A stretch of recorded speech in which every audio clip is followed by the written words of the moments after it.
शादी के 7 फेरे लेते हुए जब मैंने वचन दिया कि मैं तुम्हें हर मुश्किल से बचाऊं, तुम्हारी रक्षा करूं, अगर उस दिन मैं तुम्हारे साथ होता तो चाहे मेरी जान चली जाती, लेकिन मैं तुम पे एक आंच नहीं आने देता। यही एक गिला है मुझे कि मैं उस दिन वो कार क्यों नहीं चला रहा, नहीं तो मैं वो एक्सीडेंट होने नहीं देता।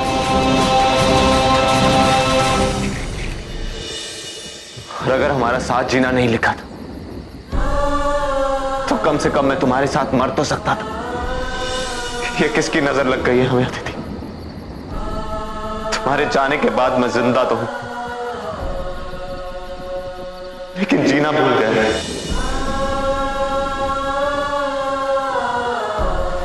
एक एक पल तुम्हारी याद में गुजारता रहा, अपने आप को कोसता रहा, और फिर मुझे समझ में आया कि मैं जिंदा क्यों रह गया, और उसकी वजह थी वो 900 करोड़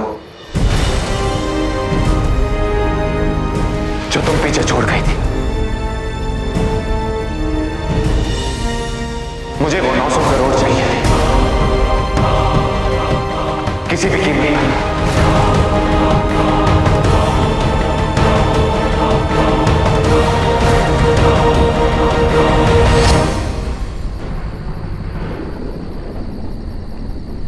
लेकिन मुझे उसका कोई रास्ता नहीं सूझ रहा था, और फिर अचानक एक दिन मुझे नेहा दिखी।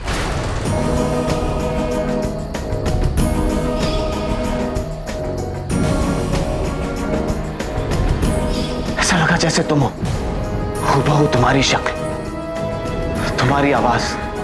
मुझे लगा कि मैं वो 900 करोड़ उसके जरिए निकाल सकता हूं, और मैंने ये सारा प्लान बनाया, और मैंने उसे मजबूर किया तुम्हारी जगह लेने पर। हाँ, मैं जानता हूं मैंने गलती की, लेकिन मैं मजबूर था। मुझे और कोई रास्ता नहीं सूझ रहा था उन 900 करोड़ को निकालने का,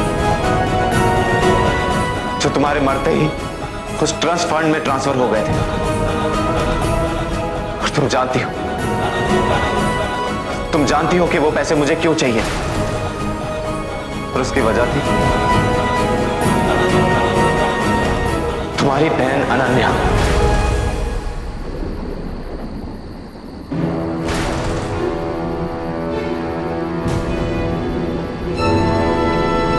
अन्नू थी? कहाँ खो गई आप अन्नू थी?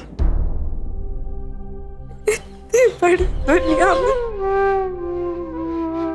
कहाँ ढूंढूंगी मैं आपको? किससे पूछूं आपका पता?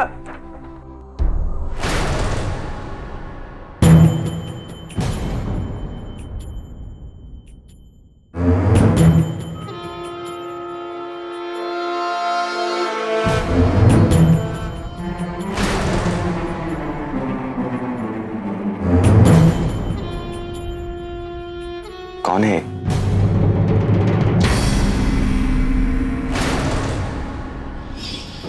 हाँ, तुम्हारी अनुदी, जो तुम लोगों को छोड़कर बहुत दूर चली गई, और उसके बाद तुम्हारी फैमिली ने उसे अपने घर से ही निकाल दिया। लेकिन तुम उसे कभी अपने मन से नहीं निकाल पाई,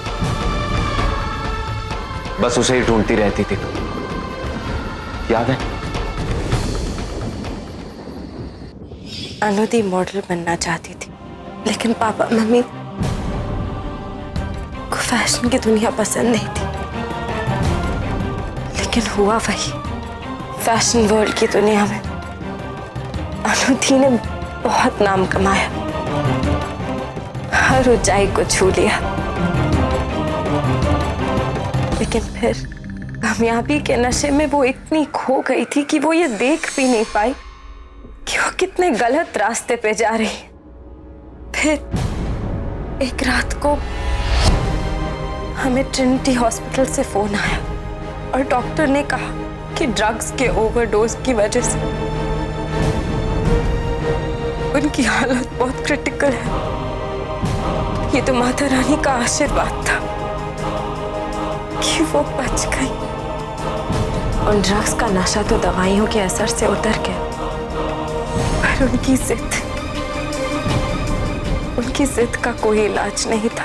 इतना सब कुछ हो जाने के बाद भी पापा मम्मी ने तो उससे कहा भी कि अपने किए की माफी मांग लो और घर आ जाओ, पर वो नहीं मानी और पापा ने अनुदी से सारे रिश्ते तोड़ दिए। वो नहीं चाहते थे कि उनकी जिंदगी का साया मेरी जिंदगी में भी अंधेरा कर दे।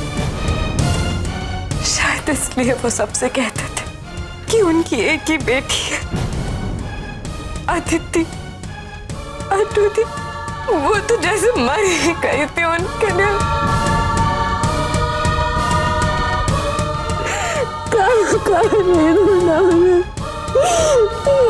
वो कहाँ होगी, किस हाल पे होगी?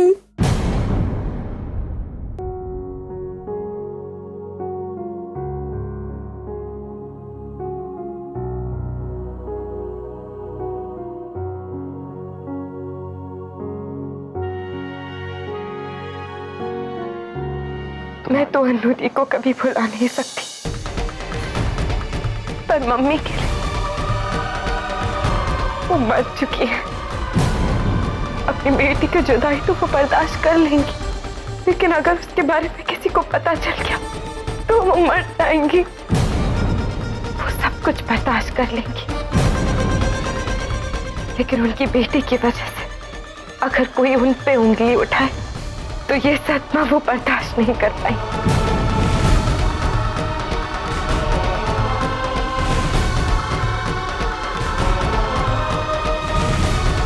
मैं वादा करता हूं तुमसे, ओके?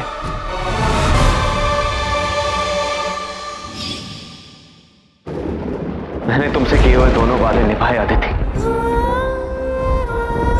मैंने उसे ढूंढ लिया और मैंने अनन्या के बारे में किसी को भी नहीं बताया।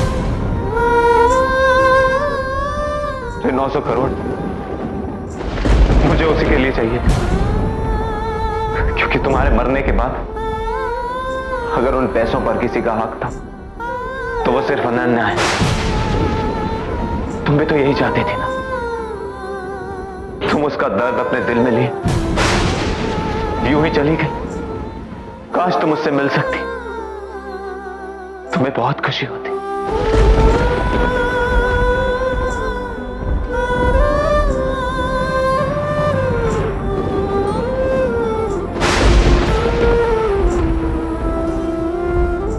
तुम मुझे छोड़कर क्यों चली गई अदिति? बोलो, जवाब दो मेरे सवाल का। मैं तुमसे कितना प्यार करता था,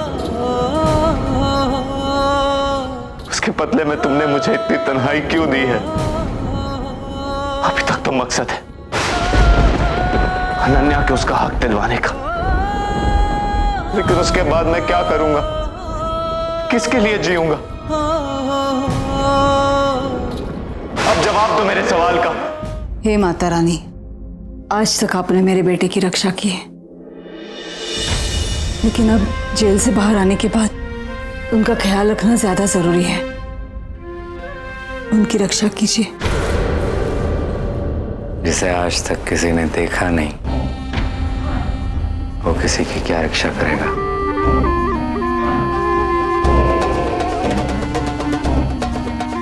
मुझे आपसे जरूरी बात करनी है। आइए बैठिए यहाँ।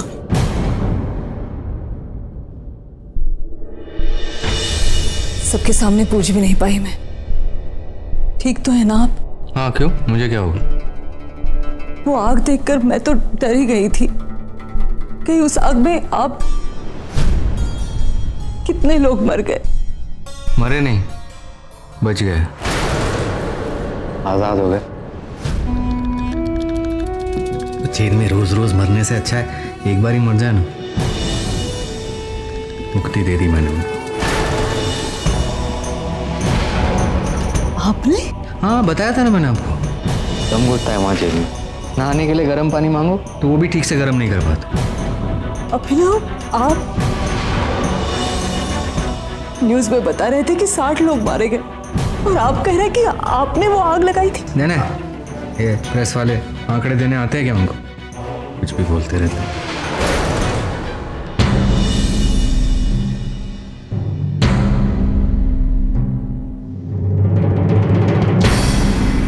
साठ नहीं 80 थे। खुद मैंने अपनी आंखों से जलते हुए देखा है।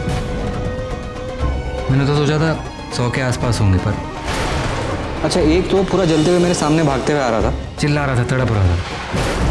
बाजू में बाम्बू पड़ा था, उठा के मार दिया उसके सर पे, वहीं पे ढेर। अच्छा है ना, मतलब बार बार वो तकलीफ, तड़पना, चिल्लाना, जलना, एक झटके में इसकी तकलीफ खत्म हो गई।